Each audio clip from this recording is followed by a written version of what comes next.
Amazing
facts India సమర్పించు దానియేలు మరియు ప్రకటన ప్రవచనములో ఈరోజు చాలా ప్రాముఖ్యమైన అంశంతో మీ ముందుకు వస్తున్నాము. ఈ అంశము వేరొక స్త్రీ. బైబిల్లో వేరొక స్త్రీ ఎవరు? దీని గురించి మనం తెలుసుకోవాల్సిన విషయములన్నీ కూడా ఈ చిన్న పుస్తకములో మీ కొరకు అన్నీ సమకూర్చి ఉంచాము. ఈ పుస్తకాన్ని పొందాలంటే ఏం చేయాలి? ఆ స్క్రీన్ మీద ఉన్న నంబర్కి మీరు ఫోన్ చేసినట్లయితే మీకు ఉచితంగా ఈ పుస్తకాన్ని పంపించాలని మేము ఆశపడుతున్నాం. లేక ఆ వెబ్సైట్ దర్శించండి, మీరు ఈ పుస్తకాన్ని పొందండి. అంత మాత్రమే కాదు, మరొక ఉచితమైన పుస్తకము బైబిల్ ప్రవచనంలో అమెరికా. మీరు ఒక్కసారి రిక్వెస్ట్ చేస్తే 2 ఉచితమైన పుస్తకాలు మీకు పంపించబడతాయి. వేరొక స్త్రీ, ఈ ప్రాముఖ్యమైన అంశాన్ని మనం తెలుసుకోవడానికి ముందు ప్రార్థన చేసుకుని వాక్యంలోనికి వెళ్దాం. మహాపరిశుద్ధుడా, మీకే స్తుతులు స్తోత్రములు. నీ వాక్యము మా పాదములకు దీపముగా మీరు ఏర్పాటు చేస్తున్నారు. నీ వాక్యాన్ని మేము చదువుకుంటుండగా మీ పరిశుద్ధాత్మను మాకు బోధకునిగా అనుగ్రహించి ఈ వాక్య పరిచర్య ద్వారా మా ప్రభువైన యేసు క్రీస్తు వారు మహిమ పొంది ఆ విధంగా మేము మా మనోనేత్రములు తెరవబడినట్లు మీరు నడిపించుకోవాల్సిందిగా యేసు క్రీస్తు నామములో అడిగి వేడుకొంచున్నాము తండ్రి, ఆమేన్. మార్కు సువార్త 6వ అధ్యాయము 14వ వచనం నుండి మనం గమనించినట్లయితే, హేరోదు రాజు ఆయన పుట్టినరోజు వేడుక జరుగుతుంది. ఆ టైంలో హెరోదియా ఒక కుయుక్తితో ఒక ప్లాన్ వేసింది.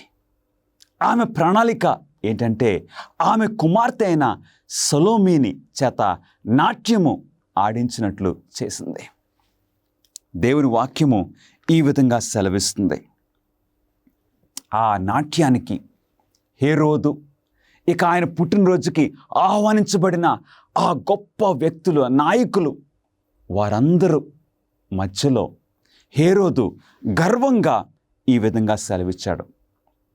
మార్కు సువార్త 6వ అధ్యాయము 23వ వచనము, నీవు నా రాజ్యములో సగం మట్టుకు ఏమి అడిగినను నీకిచ్చదనని అతడు ఆమెతో ఒట్టు పెట్టుకొనెను. ఇప్పుడు ఆ కుమార్తె అయిన ఆ యవనస్తురాలు సొలొమి ఆ నాట్యం చేసి ఆయనను సంతోషపరిచింది. ఇప్పుడు నీవేమడిగినా ఇస్తాను అని వాగ్దానం చేశాడు. అప్పుడు ఆ స్త్రీ ఎక్కడికి వెళ్ళిందో తెలుసండి? దేవుని వాక్యం సెలవిస్తుంది. మార్కు సువార్త 6వ అధ్యాయము 24వ వచనము, గనుక ఆమె వెళ్ళి నేను ఏమి అడిగదనని తన తల్లిని అడుగగా ఆమె బాప్తిస్మిచ్చి యోహాను తల అడుగుమనెను. ఎంత కుయుక్తితో ఆ స్త్రీ సమాధానం ఇచ్చింది. తల్లి ఇచ్చింది. బాప్తిస్మిచ్చి యోహాను యొక్క శిరస్సును అడగమంది. వెంటనే ఆమె త్వరగా రాజునొద్దకు వచ్చి బాప్తిస్మిచ్చి యోహాను తల పళ్ళెములో పెట్టి ఇప్పుడే నాకు ఇప్పించమని కోరుచున్నాను అని చెప్పాను. రాజు బహుగా దుఃఖపడను, కానీ తాను పెట్టుకున్న ఒట్టు నిమిత్తము తనతో కూర్చుండి ఉన్న వారి నిమిత్తము ఆమెకు ఇయ్యను అన నొల్లకపోయాను. గమనిస్తున్నారా ప్రియులారా? వేరొక స్త్రీ బాప్టిస్మిచ్చి యోహాన్ అంటే హెరోదియాకి చాలా కోపము. ఎందుకంటే బాప్టిస్మిచ్చి యోహాను ధైర్యంగా హెరోదియా చేసిన పాపాన్ని, ఆమె తన భర్తను విడిచి హెరోదుతో ఉంటుందని బాప్టిస్మిచ్చి యోహాను ఖండించాడు. కానీ ఇప్పుడు హెరోదు ఇక ఆ అతిథులు ఇచ్చిన మాటను బట్టి ఇక బద్ధుడయ్యాడు. గమనిస్తున్నారా? ఆమె తన తల్లిని అడిగింది. ఈ ఇద్దరు స్త్రీలు యొక్క కలయిక ద్వారా, హెరోదియా సలోమి కలయిక ద్వారా బాప్టిస్మిచ్చి యోహాను చంపబట్టము మనం చూస్తూ ఉన్నాము. ఇలాంటి కలయిక, ఇద్దరు స్త్రీలు కలిసి ఒక దేవుని బిడ్డను చంపటము ఇది మొట్టమొదటిసారి కాదు. దేవుని వాక్యంలో మనం చూడొచ్చు. పాత నిబంధనలో దేవుని ప్రజలను హింసించిన మరో తల్లి కుమార్తె బృందము ఏది? మరొక తల్లి, మరొక కుమార్తె కలిసి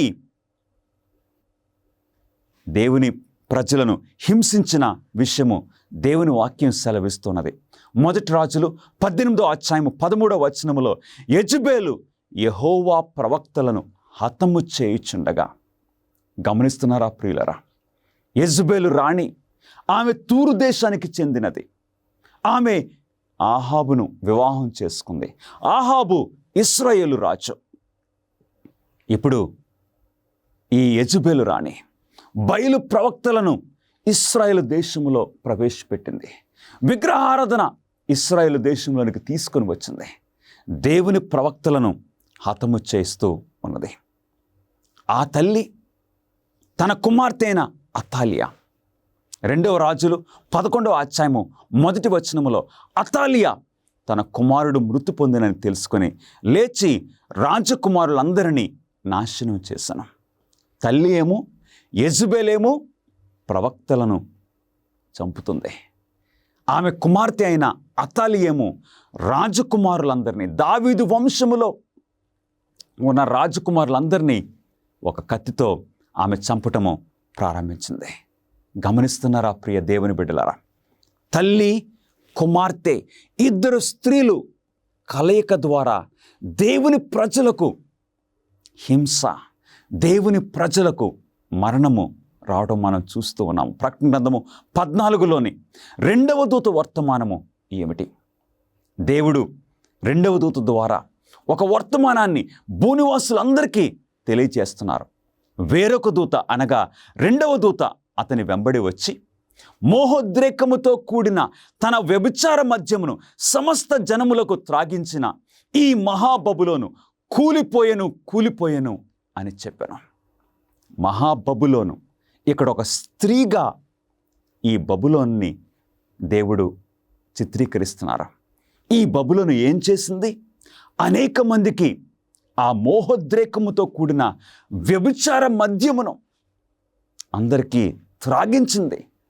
అందుకు ఆ బబులోను కూలిపోయిందని ఒక ప్రాముఖ్యమైన వర్తమానం భూనివాసులందరికీ, అంటే ఎవరూ ఇక మోసపోకుండా ఉండినట్లు ఆ హెచ్చరికను తీసుకొని వారు ఆ వ్యభిచార మద్యములో పాల్గొనకుండా ఉన్నట్లు దేవుడు ఈ వర్తమానాన్ని పంపిస్తూ ఉన్నారు. ఆ వ్యభిచార మద్యం ఏంటో తెలుసండి? తప్పుడు బోధలు, బైబిల్కి వ్యతిరేకమైన బోధలు వ్యభిచార మద్యముగా ఒక సింబల్, ఒక చిహ్నం రూపంలో దేవుడు తెలియచేస్తూ ఉన్నారు. ఈ రోజున ఆ బబులోని యొక్క మద్యమును నీవు త్రాగుతూ ఉన్నావా? దేవుని వాక్యానికి వ్యతిరేకంగా సాంప్రదాయాలు తీసుకుని వచ్చి అనేక మందిని ఆ త్రాగుడులో ముంచిన ఆ బబులోనుకు నీవు లోబడుచున్నావో లేదో మనం వ్యక్తిగతంగా చూసుకోవలసినాము. ప్రకటన గ్రంథము 17లో దేవుడు బబులోనును ఎలా సూచిస్తున్నాడో ప్రకటన గ్రంథము 17వ అధ్యాయంలో ఈ బబులోను గురించి మరింతగా దేవుని వాక్యము మనకు తెలియజేస్తుంది. ఈ బబులోను ఏ విధంగా చిత్రీకరించబడిందో తెలుసా? ప్రకటన గ్రంథము 17:18 మరియు నీవు చూచిన ఆ స్త్రీ భూరాజుల నేలు ఆ మహా పట్టణమే.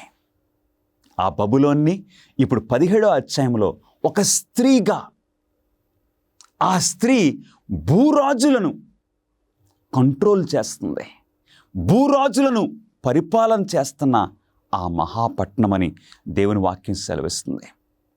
బబులోన్ను పేపల్ రోమ్ లేక రోమా పోపు వ్యవస్థను సూచిస్తుందని ప్రకటన 17లోని ఏ ఇతర ఆధారాలు రుజువు చేస్తున్నాయి? అవును ప్రియులరా, ఈ బబులోన్ అంటే ఒక స్త్రీగా మనం చూస్తున్నాం, ఒక పట్టణంగా మనం చూస్తున్నాం, మరియు ఒక సంఘంగా దేవుని యొక్క వాక్యము చిత్రీకరిస్తుంది. దేవుని వాక్యం చూద్దాం. ఆమె దేవదూషణ విషయమై దోషిగా ఉన్నది. ఏం చేస్తుందో తెలుసండి? దేవదూషణ చేస్తుంది. దేవదూషణ అంటే మానవులయ్యుండి ఈ సంఘము, స్త్రీ అంటే సంఘము, మానవులయ్యుండి దేవుడు అని చెప్పుకోవడం, తర్వాత పాపాలు క్షమించే అధికారము మాకున్నదని చెప్పుకోవడము. ఈ 2 విషయాల్లో దేవదూషణ మనకు కనపడుతుంది. ఒకసారి చూద్దాము.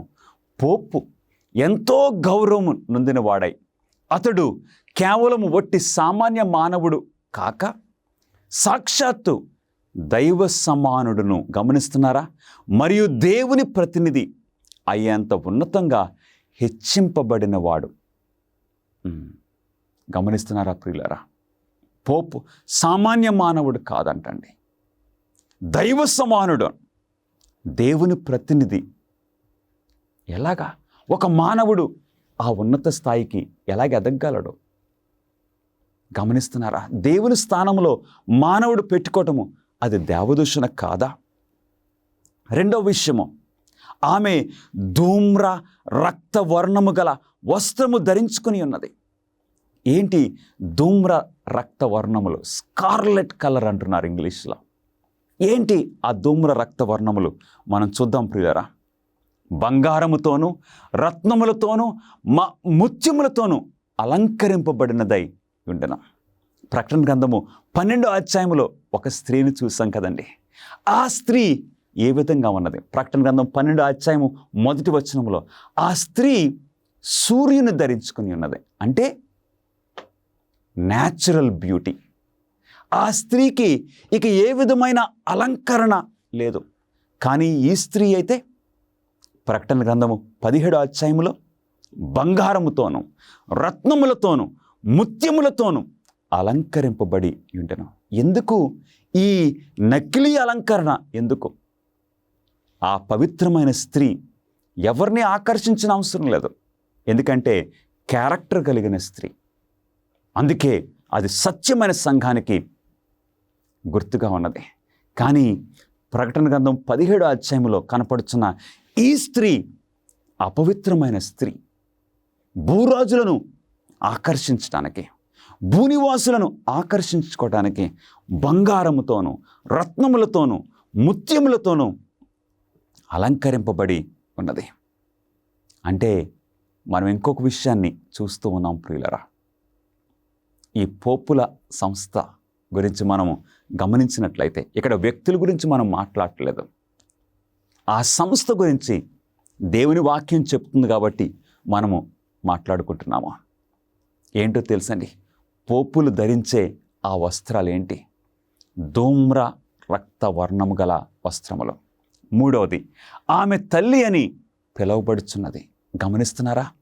దేవుని వాక్యము ప్రకటన 17 ఈ సంఘమును, ఈ రోమన్ క్యాథలిక్ సంఘమును ఒక తల్లిగా వివరిస్తున్నది. అవును ప్రియులరా, ఒక తల్లిగా.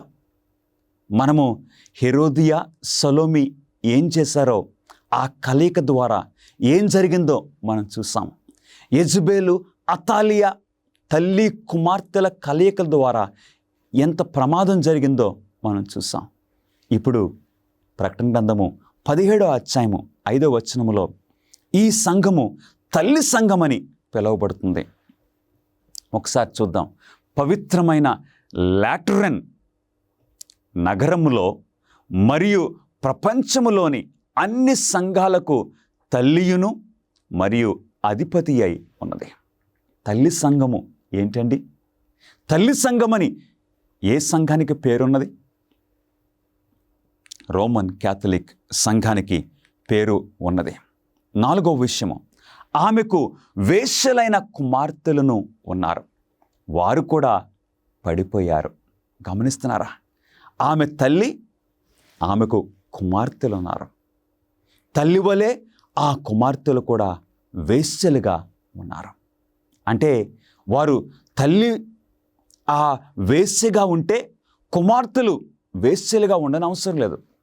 కానీ కుమార్తెలు కూడా వారు ఎన్నుకోవటం ద్వారా, వారు నిర్ణయించుకోవటం ద్వారా, వారి యొక్క సొంత నిర్ణయం ద్వారా వారు వేశ్యలుగా ఉన్నారు. ఈ రోజున అనేక మంది మనకు తెలుసు, ఒక తల్లి వేశ్యగా ఉంటే కుమార్తెలు మంచి గుణముతో, మంచి స్వభావంతో పవిత్రమైన స్త్రీలుగా పెరిగిన వారు అనేక మంది ఉన్నారు. ఎందుకంటే వారి నిర్ణయం అది. తండ్రి ఒక దొంగిలించే ఒక దొంగ అవ్వచ్చు, కానీ ఆ తండ్రికి పుట్టిన కుమారుడు ఒక మంచి యథార్థవంతుడిగా పెరిగే అవకాశం ఉన్నది. ఎందుకంటే రక్షణ వ్యక్తిగతంగా దేవుడిస్తున్నారు.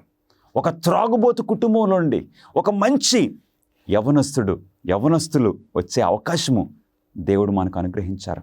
కానీ ఈ కలయిక గమనిస్తున్నారా? ఈ తల్లి వేశ్యగా, కుమార్తెలు వేశ్యలుగా. అంటే ఇది సంఘముల గురించి. తల్లి సంఘము, తల్లి సంఘాన్ని వెంబడించే ఇతరుల ప్రొటెస్టెంట్ సంఘాలు కూడా ఇదే పద్ధతిలో నడుస్తున్నాయని దేవుని వాక్యము సెలవిస్తుంది. ప్రకటన గ్రంథము 17వ అధ్యాయము 6వ వచనములో ఈ సంఘము, ఈ తల్లి సంఘము ఏం చేస్తుందో చూద్దామండి.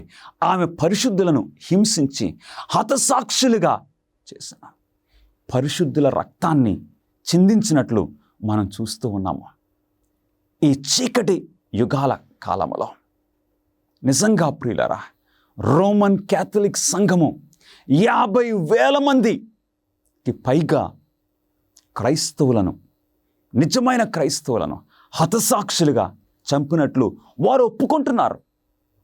గమనిస్తున్నారా?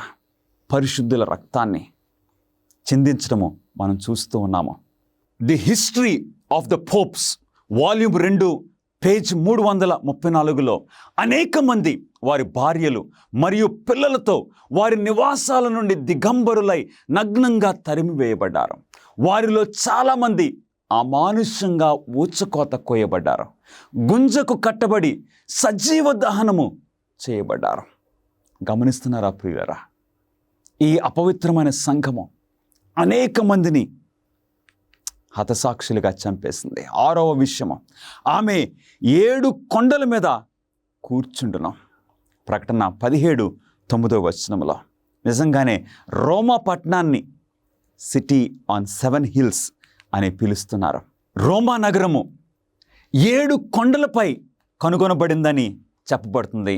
ఈ స్క్రీన్ మీద ఆ 7 కొండలు, ఆ పేర్లు మనము చూడొచ్చు ప్రియులారా.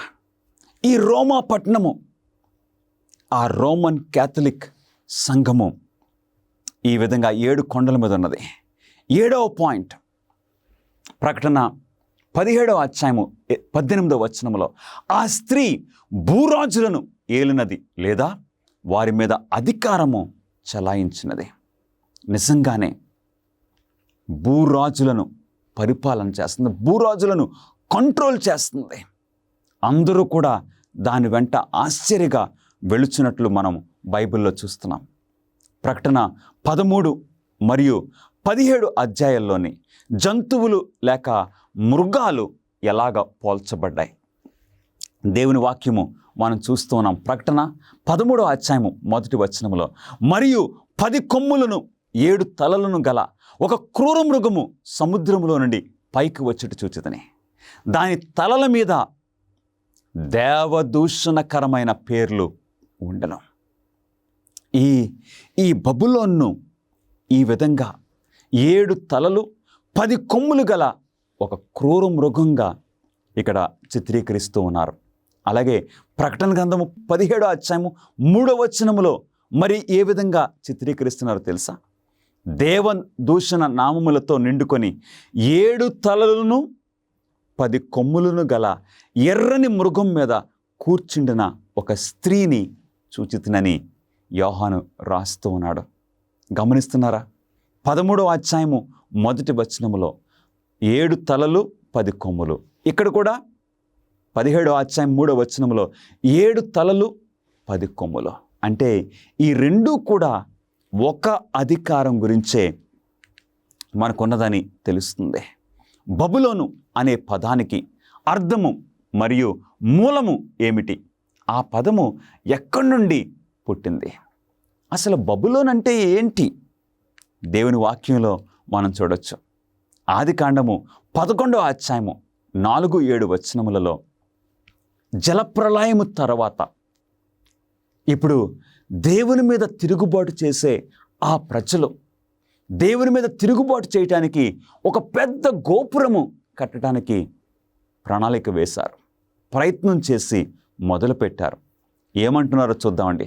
మనము ఒక పట్టణమును ఆకాశమునంటూ శిఖరము గల ఒక గోపురమును కట్టుకొని పేరు సంపాదించుకుందాము రండి అని మాట్లాడుకొనగా అప్పుడు యెహోవా మనము దిగిపోయి వారిలో ఒకని మాట ఒకనికి తెలియకుండా చేయనట్లు జరిగింది. వారు ఎందుకు ఒక గోపురాన్ని కడుతున్నారు? ఒక పట్టణాన్ని ఎందుకు కడుతున్నారు? కట్టడానికి గల ప్రాముఖ్యమైన కారణం ఏంటి? పేరు సంపాదించుకుందాము.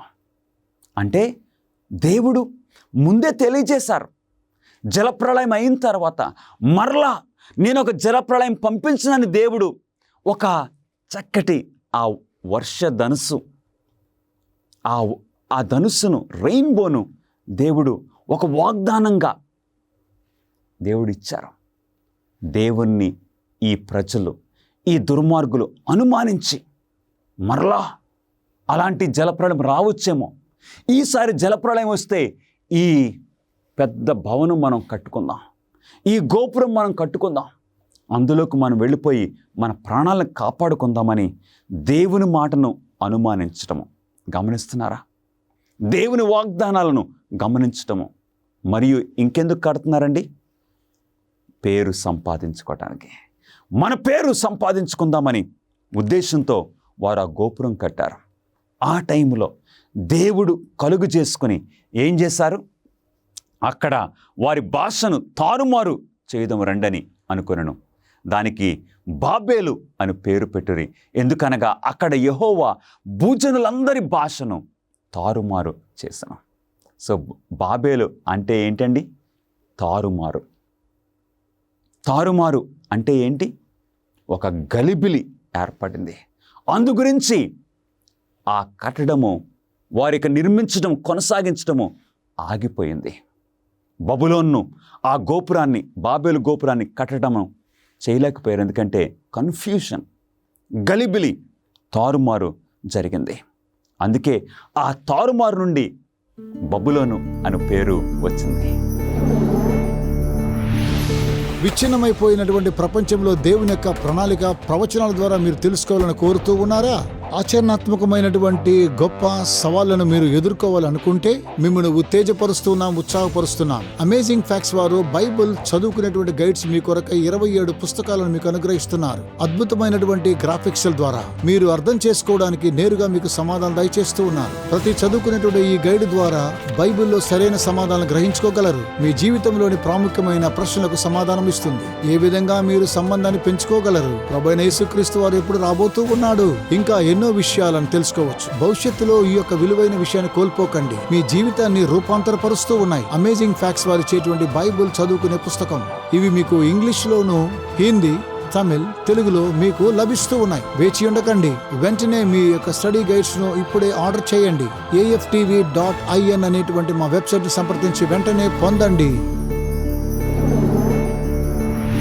దేవుడు తన ప్రజలను విడిచిరండని దేవుడు కోరడంలో బబులోను గురించి ఎలా వివరించాడు? దేవుడు ప్రేమగల దేవుడు. ఆయన కనుదృష్టి ఈ భూమి మీద ఉన్న ప్రతి పట్టణముపై ఉన్నది. ప్రతి వ్యక్తులను, ప్రతి ఒక్కరిని కూడా దేవుడు ప్రేమగల మనసుతో ఆయన చూస్తున్నారు. ప్రత్యేకంగా బబులోనులో కూడా బబులోను దేవునికి వ్యతిరేకంగా ప్రవర్తిస్తూ ఉన్నది. దేవునికి వ్యతిరేకమైన కార్యాలు బబులోనులో ఉన్నవారు చేస్తూ ఉన్నారు. కానీ ఏంటో తెలుసా ప్రియులరా, సొదొమ గొమొర్రా పట్టణాల్లో పాపము పండిపోయింది. కానీ దేవుడు ఆ పట్టణములో ఆయన ప్రజలు, ఆయనను ఆరాధించే ప్రజలు ఉన్నారని దేవుడు మర్చిపోలేదు. అలాగే ఈ బబులోను కూడా పాపములో నిండిపోయింది. కానీ బబులోనులో కూడా తన ప్రజలు ఉన్నారని దేవుడు గుర్తిస్తూ ఏమని పిలుస్తున్నారో చూద్దామండి. ప్రకటన గ్రంథము 18వ అధ్యాయము 2వ వచనములో అతడు గొప్ప స్వరముతో ఆర్భటించి ఇట్లనెను, మహాబబులోను కూలిపోయెను, అది దెయ్యములకు నివాస స్థలమును. అంటే ఈ బబులోను ఎందుకు కూలిపోయింది? అపవిత్రాత్మలకు ఒక నివాస స్థలంగా అయిపోయింది. అంటే అపవిత్రమైన బోధలకు, సాతాను బోధలకు ఇది నివాస స్థలము అయిపోయింది. అందు గురించి అది కూలిపోయింది. ప్రకటన గ్రంథము 18వ అధ్యాయం 4వ వచనములో ప్రతి అపవిత్రాత్మకు ఉనికి పట్టును ఆయను. అందుగురించి దేవుడు అంటున్నారు, నా ప్రజలారా, మీరు దాని పాపములలో పాలువారు కాకుండానట్లు, దాని తెగుళ్లలో ఏదియు మీకు ప్రాప్తించకుండానట్లు దానిని విడిచిరండి. దేవుడు ఆయన ముత్యములో, ఆయన ప్రజలు, ఆయన రక్తం చేత కడగబడిన వారు బబులోనులో జీవిస్తున్నారని దేవుడు గమనించి వారిని బయటకు పిలుస్తున్నారు. నా ప్రజలారా, మీరు దాని పాపములలో పాలువారు కాకుండానట్లు, దానికి వచ్చే శిక్షలో మీరు ఆ శిక్ష పొందకుండానట్లు బయటికి రండని దేవుడు పిలుస్తున్నారు. అవును ప్రియ సహోదరి, సహోదరుడా, నీ గురించి దేవునికి తెలుసు. నీవెక్కడ జీవిస్తున్నావో, నీవు లేచుట, నీవు కూర్చుండుట, నీవు నడుచుట, నీ గురించి దేవునికి సంపూర్ణంగా తెలుసు. అవును, ఒకవేళ బబులోను పట్టణంలో, అంటే ఆ పరిస్థితులు, బబులోను లాంటి ఆ యొక్క ఆత్మీయ పరిస్థితి, దిగజారిపోయిన ఆత్మీయ పరిస్థితిలో నీవు జీవిస్తున్నావేమో, దేవుడు నిన్ను పిలుస్తున్నారు, నా కుమారుడా నువ్వు బయటికి రా. ఆ బబులోను నుండి బయటికి రమ్మని దేవుడు పిలుస్తూ ఉన్నట్లు మనం చూస్తూ ఉన్నాము. 8వ ప్రశ్న, భూరాజులను తన మద్యముతో మత్తులను చేసినందుకు యేసు పదే పదే బబులోనును నిందిస్తున్నాడు. ఈ మద్యము ఏమిటి? అవును, భూరాజులు మత్తులినట్లుగా ఈ బబులోను మద్యము వారికి పోసింది. ఆ మద్యం ఏంటి మనం చూద్దామండి. ఆ మద్యం ఏంటో తెలుసా? ఏహమైన కార్యములతోనూ నిండిన ఒక సువర్ణ పాత్రను తన చేత పట్టుకొని ఉండెను. ఆ స్త్రీ ఆ 7 తలలు గల 10 కొమ్ములు గల ఆ ఎర్రని మృగం మీద కూర్చుని ఆ స్త్రీ ఏం పట్టుకున్నదంటండి? ఒక పాత్రను, ఒక బంగారు పాత్రను పట్టుకుంది. ఆ పాత్రలో ఏమున్నది? ఏహమైన కార్యములు. ఇంకొక మాటలో చెప్పాలంటే తప్పుడు బోధలు, ఫాల్స్ టీచింగ్స్. మీరు ప్రశ్న అడుగుతూ ఉండొచ్చేమో, ఏమి తప్పుడు బోధలు ఈ బబులోను బోధించింది? ఆ అపవిత్రమైన సంఘము ఎలాంటి తప్పుడు బోధలను బోధించింది? మనం చూద్దాం ప్రియులారా. పవిత్రమైన పాత్రలో, ఆ సువర్ణ పాత్రలో చాలా ప్రాముఖ్యమైనదిగా చూపిస్తుంది. దాని తప్పుడు బోధలు ఏంటో మనం చూద్దాము. సాతానుడు కల్పించిన బైబిలుకు విరుద్ధమైన కొన్ని బోధలు ఏంటండి? మొట్టమొదటిది, 10 ఆజ్ఞలు ఆశ్చర్యింపబద్ధమైనవి కావు. ఏమని సెలవిస్తుంది ఈ అపవిత్రమైన సంఘము? 10 ఆజ్ఞలు మనకు అవసరం లేదా? 10 ఆజ్ఞలు దేవుని సిలువకు కొట్టివేయబడ్డాయి. ఈ రోజున మన 10 ఆజ్ఞలు ఆచరించనక్కర్లేదని తెలియజేస్తుంది. కానీ ప్రకటన గ్రంథము 12వ అధ్యాయములో దేవుని పవిత్రమైన సంఘము, దేవుని పవిత్రమైన ఆ సత్య సంఘానికి చెందిన బిడ్డలు ప్రకటన 12:17లో ఏం చేస్తున్నారండి? దేవుని ఆజ్ఞలు గైకొనుచు వారు జీవిస్తున్నారు.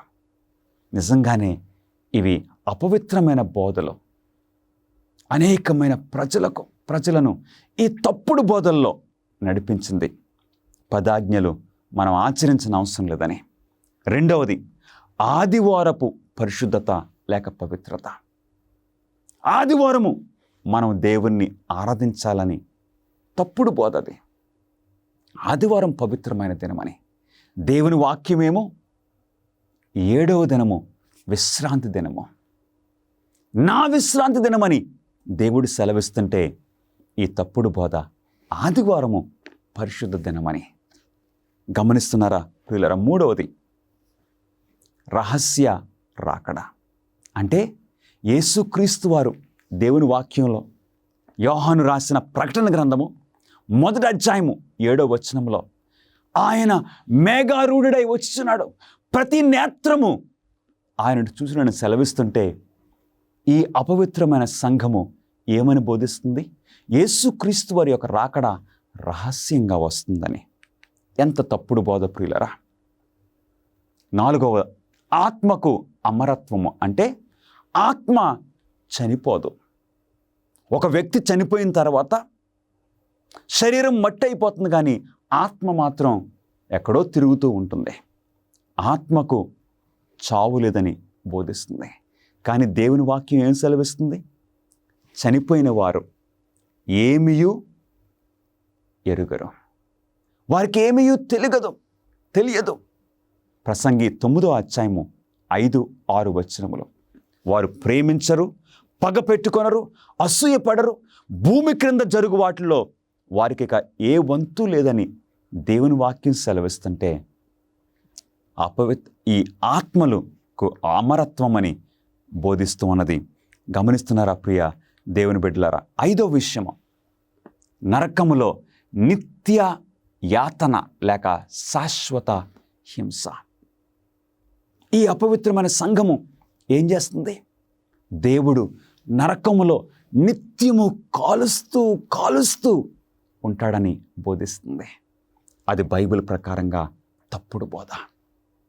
ఎందుకంటే దేవుడు అలాంటి క్రూరుడు కాదు. దేవుని యొక్క స్వభావం మీద ఈ తప్పుడు బోధల ద్వారా దేవుని యొక్క స్వభావాన్ని తప్పుగా చిత్రీకరిస్తూ దేవదూషణ చేస్తుంది. నరకము నిత్యము కాలేది కాదు ప్రియులారా. ఇంతకుముందు మనం వర్తమానాల్లో చూసాము, సొదొమ గొమొర్రా పట్టణాలు ఇప్పుడు కాలడం లేదు, నిత్యాగ్ని చేత కాల్చబడ్డాయని యూదా రాసిన పత్రిక 1వ అధ్యాయము 7వ వచనము సెలవిస్తుంది. నిత్యాగ్ని. మరి ఇప్పుడు అవి కాలుతూ ఉన్నాయా? లేదు. ఇది అపవిత్రమైన బోధ. 6వది మీ పాపములను ఆ పాదిరికి కానీ లేక గురువుకు కానీ ఒప్పుకొనుట. గమనిస్తున్నారా? మనం పాపాలు ఎవరితో ఒప్పుకోవాలండి? మన పాపాలని క్షమించే అధికారము ఎవరికున్నది? మన పాపముల నిమిత్తము శిలువపై మరణించిన మన ప్రభువైన యేసు క్రీస్తు వారికి మాత్రమే అధికారం ఉన్నది. ఇది తప్పుడు బోధ. ఒక మనిషి చెవిలో ఒప్పుకోవటం, ఒక మనిషి ఆ పాపాల గురించి క్షమించడం అన్నది నిజంగా తప్పుడు బోధ. తర్వాత నకిలీ బాప్తిస్మము. దేవుని వాక్యము, ఈ పరిశుద్ధ గ్రంథము బాప్టిస్మ్ ఇచ్చి యోహాను యోర్దాను నదిలో అనేక మందికి బాప్టిజం ఇస్తూ ఉన్నాడు. అసలు బాప్టిజం అనే మాటకు అర్థం ఏంటండి? ముంచటం. కానీ ఈ అపవిత్రమైన సంఘము చిలకరింపు బాప్టిజాన్ని ప్రవేశపెట్టింది. గమనిస్తున్నారా? ఈ తప్పుడు బోధలు ఎంతమంది అంగీకరిస్తున్నారు? భూరాజులు, భూనివాసులు అందరూ కూడా అంగీకరిస్తున్నారు. అంటే ఏంటి? త్రాగిన వారికి ఎలాగైతే వారు ఏం చేస్తున్నారో వారికి తెలియనట్లుగా ఆ మత్తులో ఉన్నట్లు భూనివాసులను మత్తిల్లినట్లు ఈ అపవిత్రమైన సంఘము చేసింది. తర్వాత 8వ విషయము, అన్య భాషలు మాట్లాడే విషయంలో గందరగోళము. ఈ అపవిత్రమైన సంఘము ఏం ప్రవేశపెట్టిందో తెలుసా? అన్య భాషల్లో మాట్లాడటం అని.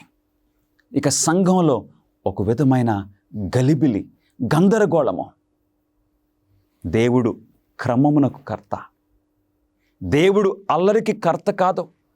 ఈ భాషల్లో మాట్లాడడం అనేది నిజంగా క్రైస్తవ సంఘములో అల్లరిని పుట్టించింది. గమనిస్తున్నారా? దేవుడు క్రమమునకు కర్త. అంత్యకాలంలో ఏ అధికార శక్తి మృగానికి మద్దతునిస్తుంది? అవును, ఈ అపవిత్రమైన సంఘానికి ఎవరు మద్దతును ఇస్తారని దేవుని వాక్యము తెలియచేస్తుంది. ప్రకటన గ్రంథము 13వ అధ్యాయంలో 11వ వచనములో యోహాను చూస్తూ ఉన్నాడు. 1 నుండి 10 వచనాల వరకు ఆ క్రూర మృగమును 7 తలలు 10 కొమ్ములు కలిగిన, అంటే ఆ అపవిత్రమైన సంఘాన్ని యోహాను చూశాడు.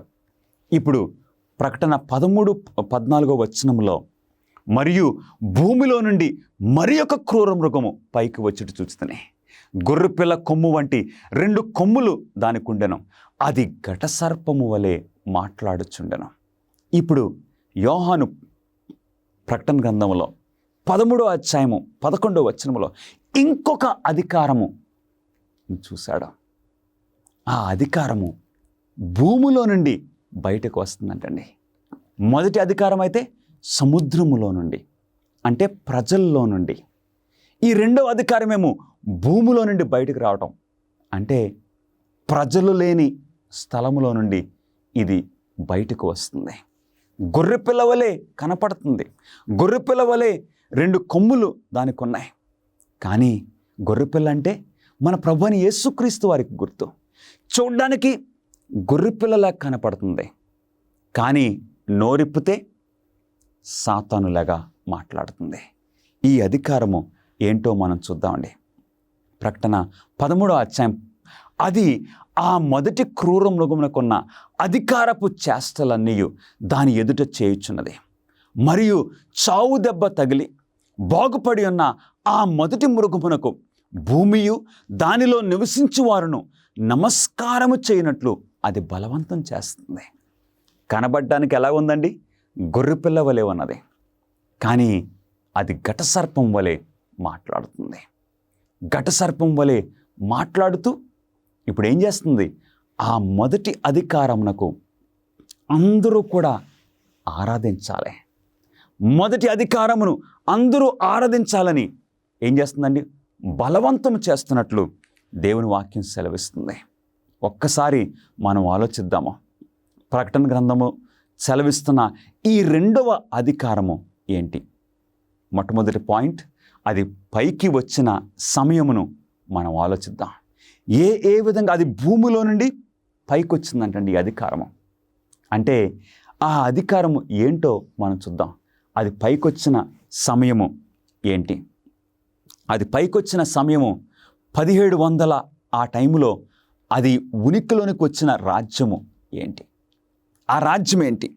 తర్వాత 2వది, భూమిలో నుండి పైకి వస్తుంది. అంటే ప్రతి రాజ్యము దానియేలు గ్రంథములోని కానీ ప్రకటన గ్రంథములోని కానీ ప్రతి అధికారము లేక ప్రతి రాజ్యము సముద్రంలో నుండి బయటకు వస్తుంది. అంటే ప్రజలున్న ఆ ప్రాంతంలో నుండి ఉనికిలో నుండి వస్తుంది. ఏ రాజ్యమైనా రావాలంటే ప్రజల్లో నుండే కదండి. కానీ ఈ రాజ్యము ప్రకటన 13వ అధ్యాయము 11వ వచనంలో నుండి కనపడుతున్న ఈ రాజ్యము భూమిలో నుండి పైకి వస్తుంది. అంటే ప్రజలు లేని స్థానంలో నుండి పైకి వస్తుంది. అదేంటో మనం చూద్దామండి. ఈ గుర్తించే లక్షణాలను మనం చూసి, గొర్రెపిల్ల కొమ్ము వంటి 2 కొమ్ములు దానికి ఉండెను. అంటే చూడ్డానికి గొర్రెపిల్లలాగా ఉంది. అంటే ఒక క్రైస్తవ దేశంగా ఇది బయటకు వస్తుంది. క్రైస్తవ దేశంగా గొర్రెపిల్ల అంటే క్రైస్తవ దేశము. గమనిస్తున్నారా ప్రియులారా?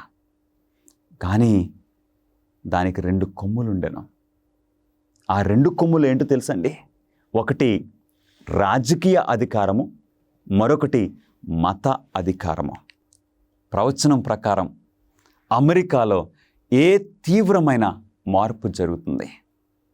ప్రకటన గ్రంథము 13వ అధ్యాయము 11వ వచనములో ఆ భూమిలో నుండి పైకి వచ్చిన ఆ అధికారము ఏంటో తెలుసండి? United states of America. ఇప్పుడు ప్రవచనం ప్రకారము ఆ అమెరికాలో ఏ తీవ్రమైన మార్పు జరుగుతుంది? అది ప్రారంభంలో ఒక మంచి క్రైస్తవ రాజ్యంగా ప్రారంభమైంది. నిజంగానే చూడ్డానికి గొర్రెపిల్లలా కనపడుతుంది, కానీ అది ఘటసర్పం వలె మాట్లాడుచుంటుంది. అంటే ఇప్పుడు సాతానుడు దానిని నడిపిస్తున్నాడు. అది ఉనికిలోనికి వచ్చినప్పుడు ఒక క్రైస్తవ రాజ్యంగా ఉనికిలోనికి వచ్చింది. వారి యొక్క ఆ డబ్బుల మీద ఆ డబ్బుల మీద ఏమని రాసుకున్నారండి? In God we trust. మేము దేవుణ్ణే నమ్ముకుంటాం, దేవుణ్ణే ఆరాధిస్తాం, దేవుడే మాకు సర్వము. అది ప్రారంభంలో ఆ ఆలోచనలో. కానీ ఒక మంచి అధికారం సంపాదించుకున్న తర్వాత ఏం చేస్తుంది? దేవుని వాక్యం సెలవిస్తుంది. ప్రకటన 13, 14, 11లో అది ఘటసర్పం వలె మాట్లాడుచుండెను. అంటే సాతానుకు అమ్ముడైపోయింది. ఇప్పుడు సాతాను యొక్క క్రియలు ఆ అమెరికా దేశము చేస్తున్నట్లు దేవుని వాక్యము సెలవిస్తుంది. ఒక దేశము తన చట్టాలు లేదా శాసనసభ ద్వారా మాట్లాడుతుంది. ఏ దేశమైనా సరే ఎట్లాగుంటుందండి? వారి చట్టాల ద్వారా, వారి యొక్క అధికారుల ద్వారా వారి యొక్క ఆలోచనలు వ్యక్తపరుస్తుంది. మరి ఈ దేశము చూద్దామండి. ప్రకటన 13వ అధ్యాయము కత్తి దెబ్బ తినియు బ్రతికిన ఈ క్రూర మృగమునకు ప్రతిమను చేయవలనని అది భూనివాసులతో చెప్పుచున్నది. నా ప్రియ స్నేహితులారా, గమనిస్తున్నారా? ఆ మొదటి అధికారానికి ఇది ఇప్పుడు ఒక ప్రతిమను చెయ్యాలి అని భూనివాసులకు ఐడియా ఇస్తున్నట్లు మనం చూస్తున్నాం. ప్రకటన గ్రంథంలో మనం దాని పరిస్థితి ఇంకా కాస్త జాగ్రత్తగా గమనిద్దాం. అంత్యకాలంలో దేవుని ప్రజలకు వ్యతిరేకంగా ఏ 3 అధికార శక్తులు ఏకమవుతాయి? ఏ 3 అధికార శక్తులు అంటే ఈ బైబిల్లో చూస్తే మనకి త్రిత్వము కనపడుతుంది. త్రిత్వము అంటే తండ్రి, కుమార, పరిశుద్ధాత్మలు. తండ్రి, కుమార, పరిశుద్ధాత్మలు వారు ఏకంగా పనిచేస్తున్నారు. కానీ ప్రకటన గ్రంథము మరొక త్రిత్వం గురించి మాట్లాడుతుంది. తండ్రి, కుమార, పరిశుద్ధాత్మలు పవిత్రమైన త్రిత్వము.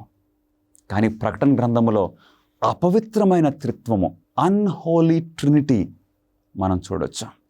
ఆ అపవిత్రమైన త్రిత్వం ఏంటో మనం చూద్దామండి. ఆ 3 అధికార శక్తులు ఏంటో దేవుని వాక్యం సెలవిస్తుంది. ప్రకటన 16వ అధ్యాయము 13వ వచనము.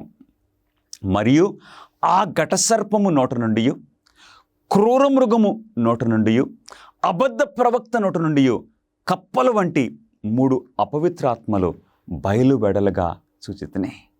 దీని అర్థం ఏంటి? ఘటసర్పం అంటే సాతానుడు. తర్వాత క్రూర మృగం అంటే రోమన్ క్యాథలిక్ సంస్థ. ఇప్పుడు అబద్ధ ప్రవక్త అంటే అమెరికా దేశము. ఈ ముగ్గురు కలిసి,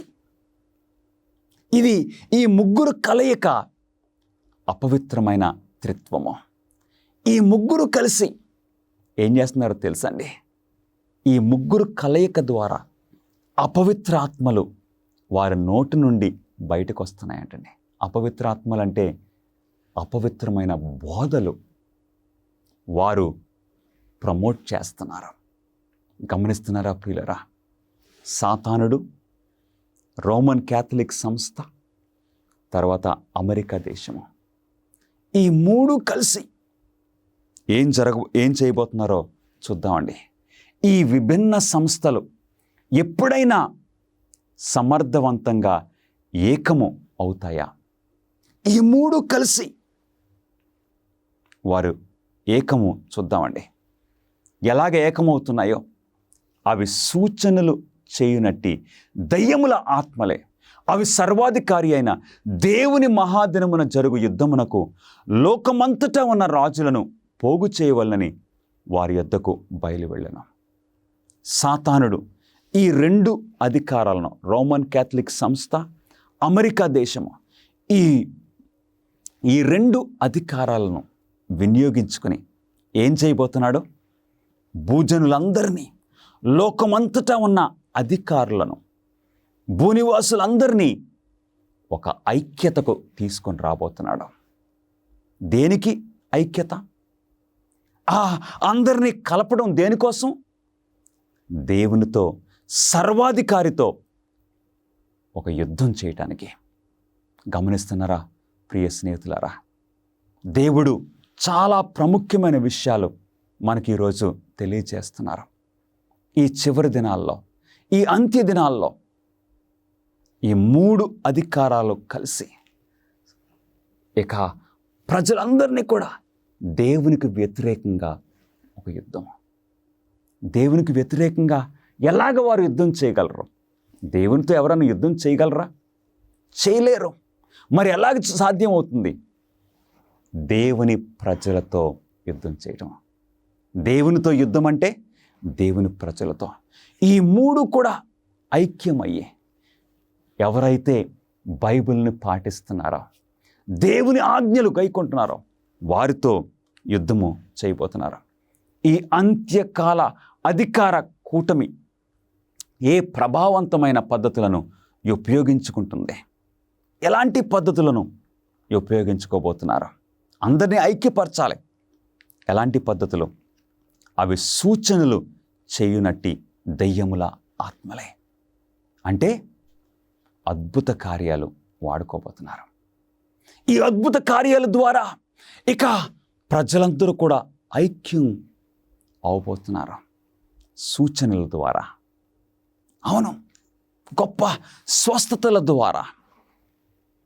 ఇక అవసరమైతే ప్రకటన గ్రంథము 13వ అధ్యాయము 13వ వచనములో ఆకాశము నుండి అగ్నిని కూడా రప్పిస్తారు. ఆ సూచనలు, ఆ అద్భుత కార్యాల ద్వారా ఇక భూనివాసులందరినీ దేవునికి వ్యతిరేకంగా చేయబోతున్నారు పిల్లలు. అందు గురించే దేవుడు ముందే మనకి హెచ్చరికలు చేస్తున్నారు. నీవు నేను సూచనలను నమ్మటానికి వీరలేదు. ఎందుకంటే సూచనలు దేవుని శక్తి ద్వారా చేయొచ్చు. సూచనలు దయ్యముల ఆత్మల ద్వారా కూడా చేయటం సాధ్యమవుతుంది. అందుకే ఎప్పుడు కూడా మనము సూచనలను చూసి ఓహో ప్రతి అద్భుత కార్యము దేవుని ద్వారానే జరుగుతుంది అనుకోవటానికి వీరలేదు. ఎలా చెప్పగలరు బ్రదర్ అని మీరు అనొచ్చు. మోషే ఫరో దగ్గరికి వెళ్ళాడు. మోషే ఫరో దగ్గరికి వెళ్ళి ఏం చేశాడండి? ఆ కర్ర కింద విడిచిపెట్టాడు. అప్పుడు ఏం జరిగింది? ఒక పాము అయిపోయింది. ఫరో ఏమీ ఆశ్చర్యపోలేదు. మన మంత్రగాళ్ళు కూడా పిలవండి అని ఫరో ఆజ్ఞ ఇచ్చాడు. వారు కూడా వచ్చారు. వారి కర్రలను కూడా నేల మీద పెట్టారు. అవి కూడా పాములు అయిపోయినాయి. గమనిస్తున్నారా? మోషే దేవుని శక్తి ద్వారా. మరి ఐగుప్తులో ఉన్న ఆ మాంత్రికులు సాతాను శక్తి ద్వారా. అందుగురించి అద్భుత కార్యాల మీద మనం ఎప్పుడు కూడా నమ్మకం పెట్టుకోకూడదు ప్రియులరా. దేవుని వాక్యమే, దేవుని వాక్యమే, ఈ స్థిరమైన దేవుని వాక్యమే మనల్ని ఈ మోసముల నుండి కాపాడుతుంది. ప్రకటన 13:13లో అది ఆకాశము నుండి భూమికి మనుషుల ఎదుట అగ్ని దిగివచ్చినట్టుగా గొప్ప సూచనలు చేయుచున్నది. గమనిస్తున్నారా? ఇక అవసరమైతే ఎవరు ఆకాశం నుండి అగ్నిని రప్పించారు? ఏలియా ప్రవక్త. ఇదిగో నిజము, మేము నిజమైన ప్రవక్తలము అన్నట్లుగా ఆకాశం నుండి అగ్ని కూడా కిందకి తీసుకొస్తారు. తర్వాత ప్రకటన 13:14లో చేయుటకు తనకి ఇవ్వబడిన సూచనల వలన భూనివాసులను మోసపుచ్చుచున్నది. ఆ సూచనల వలన ప్రాముఖ్యమైన ఉద్దేశం ఏంటండి? అందరినీ కూడా మోసం చేయటం గమనిస్తున్నారా ప్రియులరా? దేవుని అంత్యకాల ప్రజలు మోసపోకుండా నిరోధించేది ఏమిటి? ఈ చివరి దినాల్లో ఈ సూచనల ద్వారా మనం మోసపోకుండా ఉండాలంటే మనల్ని కాపాడేది ఏంటి? ఈ ప్రశ్నకు సమాధానం మనం తెలుసుకోవాలి. యెషయా గ్రంథము 8వ అధ్యాయము 20వ వచనము చాలా ప్రాముఖ్యమైన వాక్యము. ధర్మశాస్త్రమును ప్రమాణ వాక్యమును విచారించుడి. ఈ వాక్య ప్రకారము వారు బోధించని ఎడల వారికి అరుణోదయము కలుగదు. ధర్మశాస్త్రం అంటే దేవుని యొక్క 10 ఆజ్ఞలు. ప్రమాణ వాక్యం అంటే ప్రవక్తల యొక్క వాక్యాలు. ఎవరైతే ఈ వాక్య ప్రకారంగా 10 ఆజ్ఞల ప్రకారంగా బోధించరో వారిని దేవుడు పంపించలేదు. ఎందుకంటే వారికి అరుణోదయము కలగలేదు, వారికి వెలుగు లేదు, వారు చీకటి సంబంధులు. కాబట్టి ఈ బైబిలే మనల్ని కాపాడగలుగుతుంది. ఈరోజు దేవుడు తన ప్రజలను బబులోనులో నుండి తన శేషించిన సంఘం యొక్క భద్రతలోనికి పిలుస్తూ ఉన్నాడు. అవును ప్రియ సహోదరి, ప్రియ సహోదరుడా, దేవుడు నిన్ను ఆ బబులోనులో నుండి, ఆ గలిబిలిలో నుండి, ఆ తప్పుడు బోధల్లో నుండి బైబిల్ ప్రకారంగా సత్యములో నీవు ప్రతిష్ఠింపబడాలని దేవుడు సత్యములోనికి నిన్ను పిలుస్తూ ఉన్నారు. బబులోనులోనే నిలిచియుండువారు దాని పాపములలో పాలు పంచుకుంటారని మరియు దాని తెగుళ్ళు పొందుతారని ఆయన చెప్పుచున్నారు. నీవు బయటికి రావడానికి ఇష్టపడుతున్నావా? దేవుని వాక్యాన్ని పాటించడానికి, యేసుక్రీస్తు వారి యొక్క వాక్యమును, ఆయన స్వరం వినడానికి నీవు ఇష్టపడుచున్నావా? దేవుడు నిన్ను పిలుస్తున్నారు. నోవాహు దినములలో వారి రక్షణ కొరకు దేవుడు సమకూర్చిన ఓడలో 8 మంది మాత్రమే ప్రవేశించారు. అవును, దేవునికి ఒక శేషం ఉన్నది, మిగతా వారంతా నశించారు. ఈరోజు ఆయన తన శేషించిన సంఘాన్ని ఒక భద్రత అందించే ఓడగా దేవుడు అందిస్తున్నారు. మరియు లక్షలాది మంది ప్రజలు ప్రవేశిస్తున్నారు ఈరోజు. అవును, ఈ సత్యమైన సంఘములో సత్యమును పాటిస్తూ నీవు భాగంగా ఉండటానికి ప్రియ సహోదరుడా, సహోదరి, నీవు ఇష్టపడుచున్నావా? యేసు ఈరోజు నీకు ఇస్తున్న ఆహ్వానం ఏంటో తెలుసా? నీవును నీ ఇంటి వారును ఆ ఓడలో ప్రవేశించండి. దేవుడు నోవాహు ఆయన కుటుంబానికి ఈ ఆహ్వానం ఇచ్చారు. నోవాహు, నీవును నీ ఇంటి వారును ఓడలోనికి ప్రవేశించండి. నోవాహు ఆయన కుటుంబము ఆ ఓడలోనికి ప్రవేశించారు. ఆ జల ప్రళయము నుండి వారు కాపాడబడ్డారు, రక్షింపబడ్డారు. నీవును నీ ఇంటి వారును దేవుడు ఏర్పాటు చేసిన, సత్యమును పాటిస్తున్న, సత్యమును బోధిస్తున్న ఆ సత్యమైన సంఘములో ప్రవేశించడానికి నీవు ఇష్టపడుతున్నావా ప్రియ సహోదరి, సహోదరుడా? ఈరోజే ఆయన ఆహ్వానాన్ని నీవు అంగీకరిస్తావా? ప్రార్థన చేసుకుందాం. మహాపరిశుద్ధుడా, ఈ సత్యములను మాకు బోధించినందుకు మీకు స్తోత్రములు. మీ సత్యములో మేము ప్రతిష్ఠింపబడి మీరు మా కొరకు ఏర్పాటు చేసిన ఈ భద్రతలో, వాక్య భద్రతలో మేము ఉండునట్లు మీ కృప మాకు అనుగ్రహించమని మా ప్రభువును మీ ప్రియకుమారుడైన నజరుడైన యేసుక్రీస్తు నామములో అడిగి వేడుకొంచున్నాం తండ్రి, ఆమేన్. మా ప్రార్థనా బృందము మీ ప్రత్యేక ప్రార్థనా విన్నపాలను స్వీకరించి మీకోసం ప్రార్థన చేయడానికి సిద్ధంగా ఉన్నాము. దయచేసి స్క్రీన్ మీద కనిపించే ఫోన్ నెంబర్కి కాల్ చేయడానికి ఆలస్యం చేయకండి. లేక మీ ప్రార్థనా విన్నపములను prayer@aftv.in అనే అడ్రస్కు ఈమెయిల్ చేయమని కోరుచున్నాను.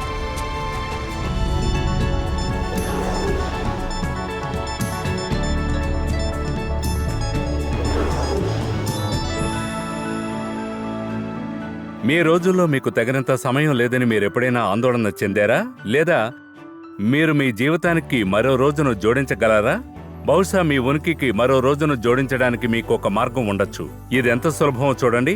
నేను నిన్ననే అడుగుపెట్టాను. లేదు, నేను భవిష్యత్తుకు తిరిగి వెళ్లడం గురించి లేదా చరిత్రలో తిరిగి వెళ్లడం గురించి మాట్లాడడం లేదు. అంతర్జాతీయ మెరిడియన్ డేట్ లేని ఒక భూభాగం గుండా నడిచే ప్రపంచంలోని ఏకైక ప్రదేశాలలో ఫిజీలోని తౌని ఒకటి. ప్రజలు ఎల్లప్పుడూ సమయంతో ఈ విధంగా ఆడుకోలేకపోయారు.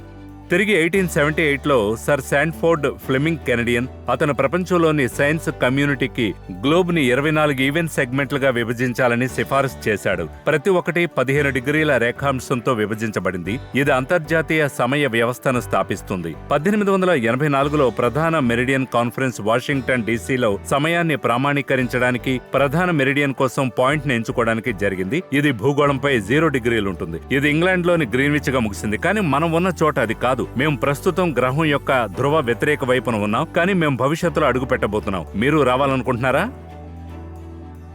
ఓ లుక్ వేయండి. ఇక్కడ కూడా భగవంతుడు మనతో ఉన్నాడు. మీరెక్కడికి వెళ్ళినా అతను మీ స్నేహితుల్ని చూసుకుంటూనే ఉంటాడు. మీరు కొన్నిసార్లు భవిష్యత్తు గురించి ఆందోళన చెందారా? ఏం తింటారు? మీకు ఇల్లు ఉంటుందా? మీ ఉద్యోగాన్ని కొనసాగిస్తున్నారా? మీరేం ధరిస్తారు? మత్తయి 6వ అధ్యాయంలో 25 నుంచి 34 వరకు యేసు మనకు చెప్తాడు, రేపటి గురించి ఆలోచించకండి, రేపటి గురించి ఆలోచిస్తారు. ఆయన పక్షులకు ఆహారం ఇస్తాడని, పువ్వులకు దుస్తులు ధరిస్తాడని, మనల్ని జాగ్రత్తగా చూసుకుంటాడని చెప్తాడు. దేవుడు మనల్ని చూసుకుంటాడని మనకు తెలుసు. ఆయన గతాన్ని క్షమిస్తాడు, వర్తమానంలో మనతో ఉంటానని వాగ్దానం చేస్తాడు, మరియు భవిష్యత్తులో కూడా మనల్ని నడిపిస్తూనే ఉంటాడు. కానీ మీరే ఆయనకి ఇవ్వాలి. ఇప్పుడే అలా చేయమని నేను మిమ్మల్ని ఆహ్వానిస్తున్నాను.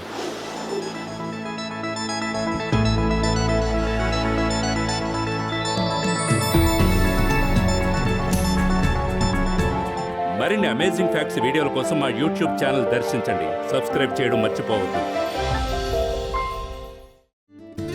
సరదాగా చదవటం, చేయటం లాంటివి మీకు ఇష్టమా? అమేజింగ్ ఫ్యాక్ట్స్ నుండి అమేజింగ్ అడ్వెంచర్ బైబిల్ గైడ్స్ చాలా సరదాగా ఉంటాయి. ఎందుకంటే మీరు బైబిల్ గురించి నిజంగా మంచి విషయాలు నేర్చుకుంటారు. ప్రతి పుస్తకం ఎంతో రంగురంగులుగా మరియు సరదా పజిల్స్ మరియు ప్రశ్నలతో నిండి ఉంటుంది. ఘట సర్పమును చంపుట, ఏకైక రక్షణ పడవ, సముద్రము గుండా ప్రయాణము మరియు సమాధుల మధ్య నుండి కేకలు వంటి 10 అద్భుతమైన ఈ పాఠాలు మిమ్మల్ని సాహసవంతమైన ప్రయాణానికి తీసుకువెళ్తాయి. నేను చాలా నేర్చుకున్నాను. ఇది ఇంగ్లీష్లో మాత్రమే అందుబాటులో ఉంటాయి. ఈ రోజే మీ తల్లిదండ్రులకు ఈ పూర్తి సెట్ ఆర్డర్ చేయమని చెప్పండి.